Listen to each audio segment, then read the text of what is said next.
Welcome to the Heavy Pages podcast, a space for women struggling with an unwanted separation or divorce. I'm Josie, your host, a separation survival coach, creator of the From Devastated to Divorce program, a mother of two, and a survivor of my own unwanted separation and divorce. My mission is to help you avoid some of the pitfalls that extended my journey of growth and healing, and to provide you with tips and tools that will help get you to a place of acceptance and empowerment. Because sometimes the pages of life can be heavy, but you don't have to turn them alone.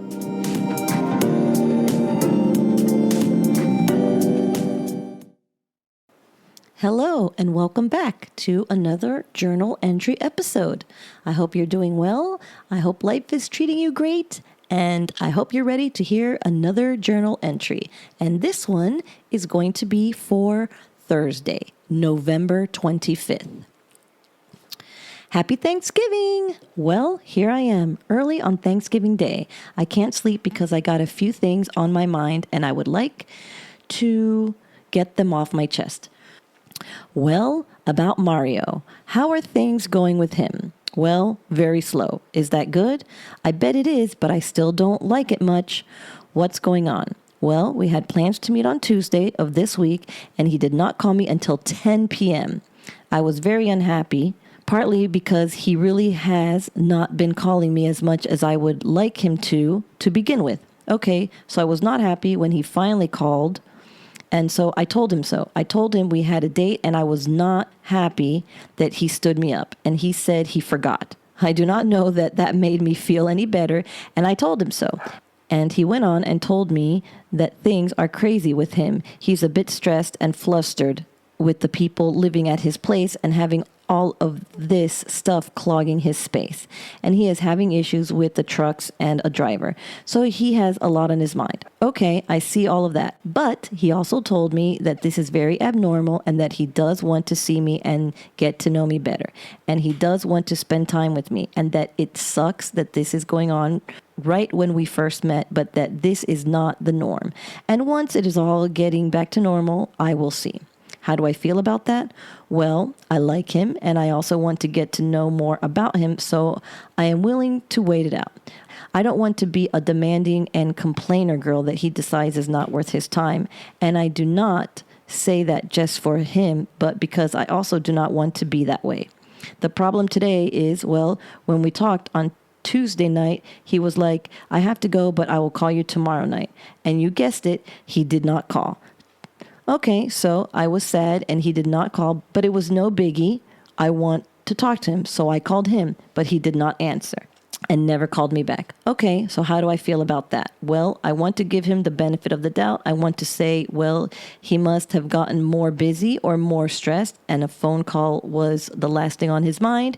Should that upset me? I guess not. I know he has a lot going on, and maybe he is one of those people that is very focused under pressure and it's not that he does not want to see me, but just has so much other stuff to deal with. Okay, but now, today is Thursday and Thanksgiving. I do not know what his plans are, but I would hope that a call to me would be in there someplace.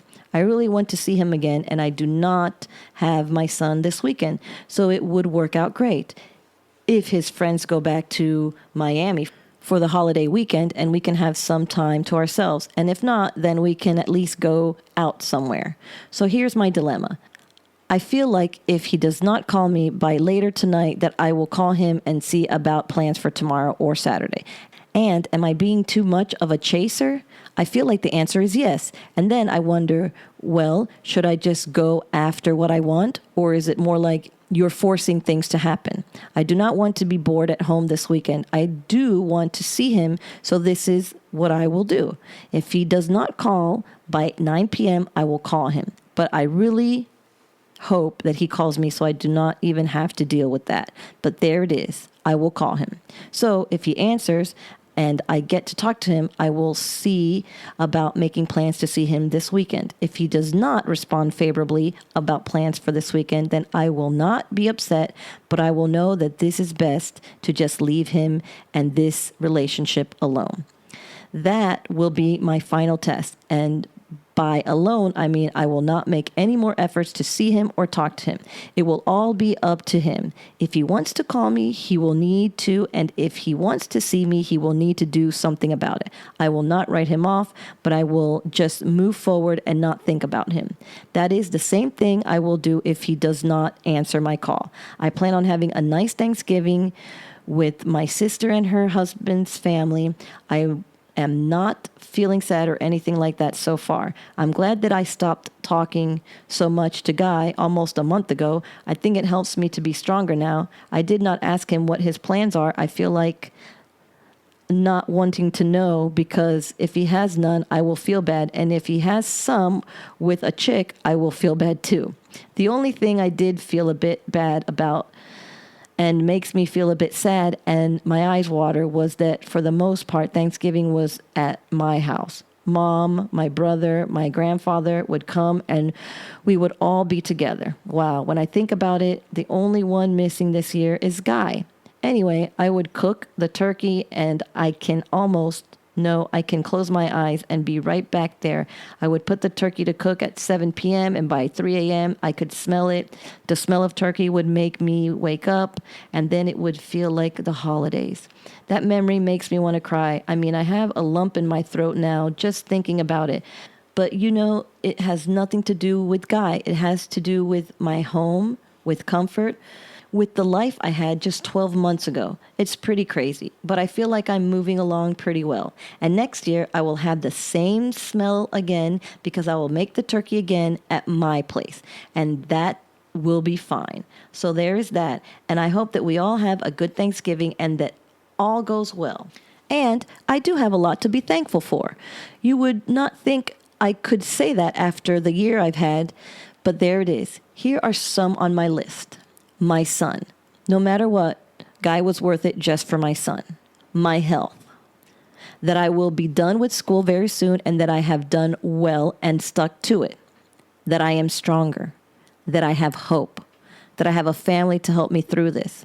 That I have come out learning a lot and hopefully will learn more. Happy Thanksgiving. Wow. The last part of that journal entry was inspiring and uplifting, and it makes me happy to see. I'm going to say I don't remember cooking turkey because I don't like turkey. I always make pernil, which is the Puerto Rican equivalent, which is pork, the pork roast. That's what I do now. In my new life, I don't make turkey. I don't know how long it's been that I've made turkey, and if I had to guess, it probably was right around the time of that journal entry. But I'm happy to read that I had so much to be thankful for and recognizing how much had gone on because we're still in year one. We're still in month, the journals started in February. I think our breakup was in February or early March. So yeah, less than a year. And I think that I'm moving along well. I think I'm healing. It's a slow process, but it's happening. And I see it, more and more in these letters. So that I'm proud of that. I'm really proud of what I'm saying. And I understand how I feel about, it's the holidays. Of course, the holidays are going to be hard. And of course, like I mentioned, we did a lot of the activities at my house because as you all know, I loved my house. It was a big house. It held a lot of people. It was a great place. And we had a lot of get-togethers and memories there. And so this was going to be the first year that we didn't do it at my house. And it was going to be hard. But I was not bummed about it. It was a holiday and I was not bummed. And I'm so happy about that. Okay, let's talk about Mario. It's cringy to read this a little bit because I don't know what I was seeing in him. Honestly, I'm frustrated. I'm frustrated about this part. I'm embarrassed about this part again.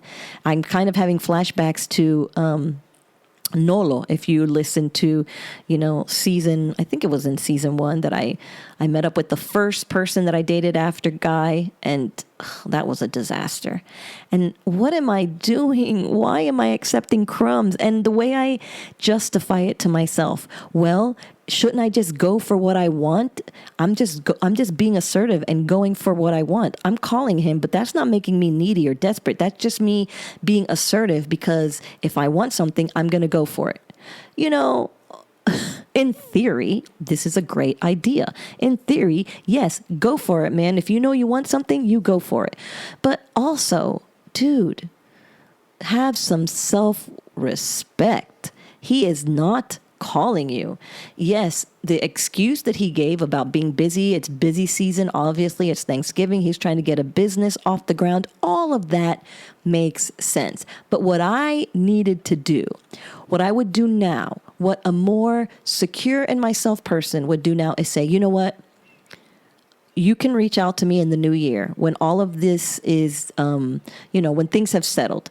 Because right now I'm just in a holding pattern for you, and I'm worth more than that. And I don't want to just sit around. And so instead of expecting you to call me and being disappointed, instead of waiting around for you to call me, instead of me calling you and you not answering, I am going to just cut things off, reach back out in the new year.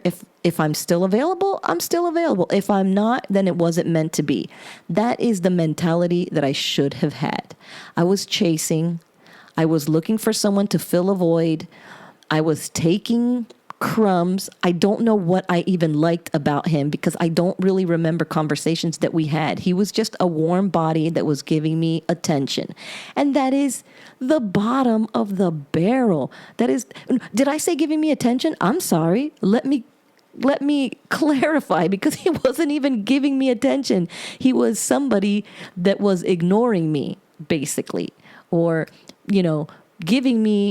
putting me in the priority where he was putting me on his priority list where he thought I belonged, and that was not very high. And I needed to recognize that, and I needed to accept that, and I needed to internalize that, and then I needed to stop talking to him, stop reaching out for him, stop giving him chances. The one thing that I will say that I'm glad that I didn't do was that he called me at 10 p.m. and I didn't pack my shit and go over there. I'm glad that I said, listen, I'm not happy about what you're doing. I don't appreciate this. I'm feeling bad. I'm feeling used. I'm feeling whatever I said to him. I'm glad I at least said that. But he gave me a little sob story and I ran with it. That I'm not happy about. Again, what can I do? It's a learning experience. I'm still learning. I'm still, like I said, within X amount of months of actually just being broken up with. So I'm still fragile. I'm still rebuilding. So I'm not going to give my poor self a super hard time. So that is what I have to say about this episode. I appreciate you taking the time to listen, and I hope to catch you on the next one. Bye for now.